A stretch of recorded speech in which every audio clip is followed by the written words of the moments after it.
അവകാശമില്ല. വിദ്യ അഭ്യസിക്കാൻ യാതൊരുവിധ അവകാശവും സ്ത്രീകൾക്കില്ല. എന്തിനധികം പറയുന്നു, ദൈവത്തെ ആരാധിക്കാനോ മോക്ഷം കിട്ടുവാനുള്ള അവകാശമോ പോലും സനാതനധർമ്മത്തിലെ സ്ത്രീകൾക്ക് അവകാശമുണ്ടായിരുന്നില്ല എന്ന് പറയുന്ന ധാരാളം സനാതന ഗ്രന്ഥങ്ങൾ ഉണ്ട്. പൊതുവായ ആ പരാമർശത്തിലേക്ക് തന്നെ വരാം. എന്താണ് ആ പൊതുവായ പരാമർശം? ഇതര മതഗ്രന്ഥങ്ങളിൽ കണ്ട ഒരു പരാമർശം സനാതനധർമ്മ ഗ്രന്ഥത്തിലും കണ്ടപ്പോൾ ചാർവാകന് കൗതുകം തോന്നി. ആ കൗതുകം നിങ്ങളുമായി പങ്കുവയ്ക്കാം എന്നാണ് ചാർവാകൻ കരുതുന്നത്. അതായത് സ്ത്രീ എന്നത് പുരുഷന്റെ കൃഷിയിടമാണ് എന്ന ഒരു നീച പരിഗണന സനാതനധർമ്മ ഗ്രന്ഥങ്ങളിലും കാണാനിടയായി. സ്ത്രീകൾ കുട്ടികളെ ഉൽപ്പാദിപ്പിക്കാനുള്ള കൃഷിഭൂമി മാത്രമായി അധപ്പതിച്ചിരിക്കുന്ന ഒരവസ്ഥ ഇവിടെ ഹിന്ദുമത സംസ്കാരത്തിലും ഉണ്ടെന്ന് അർത്ഥം. നമുക്ക് നേരെ ഗ്രന്ഥത്തിലേക്ക് തന്നെ പോകാം. ഭൃഗു സംഹിതയുടെ 9-ാം അധ്യായത്തിലാണ് ഇക്കാര്യം പറയുന്നത്. ആരെയാണ് യഥാർത്ഥ മക്കൾ എന്ന് തീരുമാനിക്കുന്നത് എങ്ങനെ എന്ന ഒരു പ്രശ്നത്തിന് സമാധാനം പറയുകയാണ് അവിടെ ഭൃഗു. ഇവിടെ സ്ത്രീകളെക്കാൾ ശ്രേഷ്ഠമാണ് പുരുഷൻ എന്നത് ഭൃഗു സ്ഥാപിക്കാൻ ശ്രമിക്കുകയാണ്. ഭൃഗുവിലൂടെ മനു സ്ഥാപിക്കാൻ ശ്രമിക്കുകയാണ്. ഇവിടെയാണ് മനു പറയാൻ തുടങ്ങുന്നത് സ്ത്രീ ഒരു കൃഷിഭൂമിയാണ് എന്ന കാര്യം. മനുസ്മൃതിയുടെ മറ്റൊരു പേരാണ് ഭൃഗു സംഹിത. അതുകൊണ്ടാണ് ചാർവാകൻ ഭൃഗു എന്നും മനു എന്നും മാറി മാറി പറഞ്ഞത്. ആശയക്കുഴപ്പത്തിലാകേണ്ടതില്ല. ഭൃഗുസംഹിതയിൽ എവിടെയാണ് സ്ത്രീകളെ കൃഷിഭൂമിയാക്കി മാറ്റിയിരിക്കുന്നത് എന്ന് നമുക്കൊന്ന് നോക്കാം. കഴിഞ്ഞ ഒരു വർഷം കൊണ്ട് മാത്രം 2476 വിദ്യാർത്ഥികളെ സ്വപ്നമായിട്ടുള്ള എഞ്ചിനീയറിംഗ് ആൻഡ് മെഡിക്കൽ ക്യാമ്പസിലേക്ക് കൈപ്പിടിച്ചുയർന്ന സൈലം നിങ്ങളുടെ നാടായി മലപ്പുറത്തും വരുന്നു. കേരളത്തിലെ ഏറ്റവും വലിയ ഓഫ്ലൈൻ ക്രാഷ് പ്രോഗ്രാമുമായി കേരളത്തിലെ മികച്ച ഫാക്കൽറ്റീസിനോടൊപ്പം ബെസ്റ്റ് സ്റ്റഡി മെറ്റീരിയലും റെഗുലർ എക്സാമിനേഷൻ എഴുതിയാണ് നിങ്ങൾ 2025 നീറ്റ് കീം എക്സാമിനേഷൻ നേരിടാൻ വേണ്ടി പോകുന്നത്.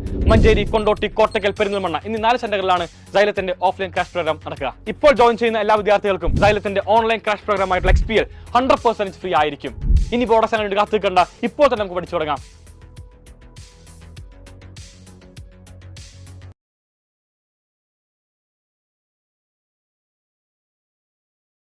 ഫീസ് ഇല്ലാതെ ജർമ്മനിൽ പഠിക്കാൻ ഒരു ഓപ്ഷൻ കിട്ടിയാൽ പോകും. എന്തായാലും പോവാം. എക്സ്പെൻസ് ഉണ്ടാവൂലോ? ജോബ് എക്സ്പീരിയൻസ് വേണോ? സ്കോളർഷിപ്പ് ഉള്ളായിരുന്നു നോക്കാം. എങ്ങനെ? ഏത് കോഴ്സ്? House builder. ജർമ്മനിയിൽ ഏറ്റവും ഡിമാൻഡുള്ള, ട്യൂഷൻ ഫീ ഇല്ലാത്ത. +2 പാസ്സായ ഏതൊരാൾക്കും ജർമ്മൻ പഠിച്ച് ജർമ്മനിയിൽ പഠിക്കാൻ കഴിയുന്ന ബെസ്റ്റ് ചോയ്സ് ആണ് ഹൗസ് ബിൽഡർ. 18 മുതൽ 27 വയസ്സിനിടയിലാണ് നിങ്ങളുടെ പ്രായമെങ്കിൽ മാസം 1 ലക്ഷം സ്റ്റൈപ്പൻഡ് വാങ്ങി ജർമ്മനിയിൽ ഹയർ സ്റ്റഡീസ് ചെയ്യാം. കൂടുതൽ അറിയാൻ ആഗ്രഹമില്ലേ? Apply now.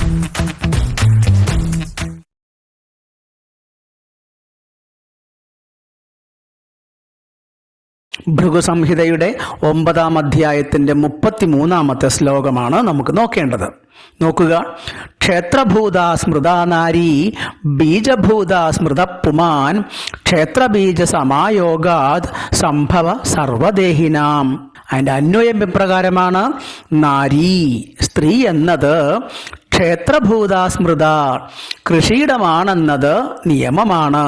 പുമാൻ പുരുഷനാകട്ടെ ബീജഭൂത സ്മൃത വിത്തുകളാണെന്നതും മറ്റൊരു നിയമമാണ്. ക്ഷേത്രബീജ സമായോഗാത് സ്ത്രീയാകുന്ന കൃഷിയിടത്തിൽ പുരുഷന്റെ വിത്ത് വിതയ്ക്കപ്പെടുമ്പോൾ, സംയോജിക്കപ്പെടുമ്പോൾ സർവദേഹിനാം സംഭവ ഭവതി, എല്ലാ മനുഷ്യരും ഉണ്ടാകുന്നു. ഇതാണ് ഇതിൻ്റെ അർത്ഥം. ഇവിടെ സ്ത്രീകളെ കൃഷിയിടമെന്ന് തന്നെയാണ് പറയുന്നത്. ഇതൊരു ഉപമയല്ലേ? ഇതിലെന്താണ് ഇത്ര കുഴപ്പം? കർഷകൻ കൃഷിനിലത്ത് വിത്ത് വിതച്ച് വിഭവങ്ങൾ ഉണ്ടാക്കുന്നത് പോലെ പുരുഷൻ സ്ത്രീയിൽ തൻ്റെ ബീജം വിതയ്ക്കുമ്പോൾ മറ്റു ജന്മങ്ങൾ ഉണ്ടാകുന്നു എന്ന് കാണിക്കാൻ ഉപയോഗിച്ച ഒരു ഉപമ മാത്രമല്ലേ ഇത് എന്ന നിഷ്കളങ്കമായൊരു ചോദ്യമാണ് ഇവിടെ ഉയരാൻ സാധ്യതയുള്ളത്. പക്ഷെ തുടർന്നു വരുന്ന ഭാഗം കൂടി നമുക്ക് നോക്കേണ്ടതുണ്ട്.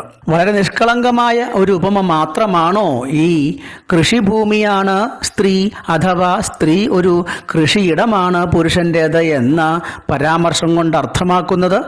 ഇത് പറയുമ്പോൾ ഇവയിൽ ഏതാണ് ശ്രേഷ്ഠമെന്ന് പറയുമ്പോഴാണ് ഇതിനകത്തുള്ള പ്രശ്നം ഉടലെടുക്കുന്നത്. കൃഷിഭൂമിയാണോ വിത്ത് ഉൽപ്പാദിപ്പിക്കുന്ന പുരുഷനാണോ പ്രധാനം?